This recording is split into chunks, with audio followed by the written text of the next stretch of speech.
Finally, we are here! I'm in New York. Life is a song. Laughter and hugs. Ayo, as. Non-us, us. O since us tayo dito, kahit sa kapila. First time in the USA. First time. Fourth time.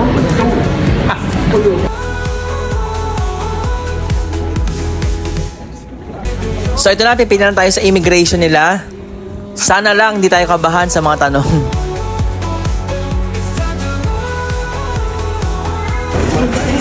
Wow. Ayan, nakuha namin yung aming maleta, ha? Next. Mag-book na ng Uber. Okay, excited na kami. So, This is not free, unlike in yes. Dubai. Hindi $5. hindi libre yung trolley. Trolley isn't actually free. You need to pay $6 para magamit mo yung trolley. So, it's a catch. It's a catch. So, that's the difference nung sa Dubai. Okay, let's go. Let's go.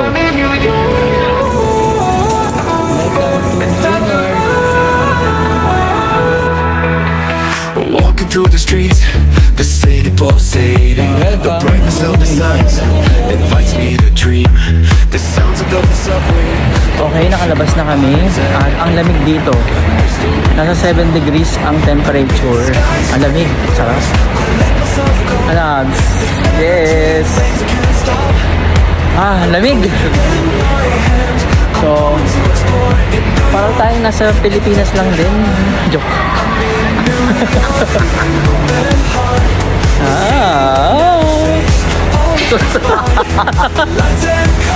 Pero kapag kabaka mo sa kanina.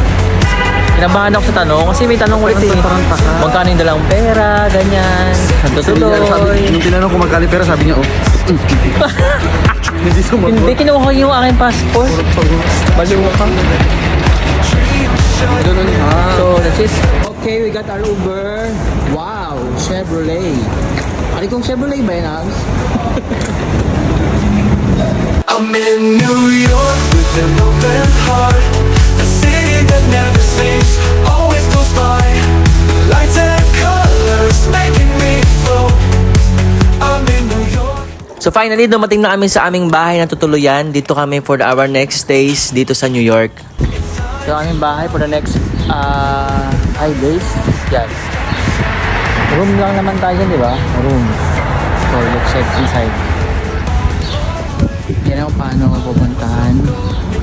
Pero dito na kami. From airport, diretso na agad kami dito. So yun, unfortunately, hindi pwede mag-check-in agad dahil 1 o'clock pa ang check-in time. It's 10 o'clock ngayon, so kailangan namin lumabas. At kailangan namin hanap ng pag-stayan para ma-accommodate ang aming mga bagahe. So hanap kami ng may McDonald's sa kanto. Doon na kami pupunta. So yun na nga guys, pasok na kami after 2 hours. So papatala namin yung bahay namin mula sa loob. Ano ang aming bahay? Isa siyang parang studio. May sariling kusina sa kabanyo. Yan. O si RJ, andyan magkapahinga na. Dahil sobrang napagod talaga kami. Tapos, ayan na. Kusina, lutuan, may TV, may rep, may aircon. Ito yung aming gamit. Andyan. Nag-ayos na kami kasi lalabas ulit kayo maya-maya. So, yun. Day 1 sa New York. Ang saya-saya. Diyan na sa akin pupunta. Pagpahinga muna. Then, gala. Yun, gaya na share namin sa aking mga story. Nasa lisihan kami. Nasa lisihan talaga. Medyo hindi maganda experience sa taxi. Dahil medyo na-goyo kami. Anyway, let's enjoy New York and our first time in the US of A!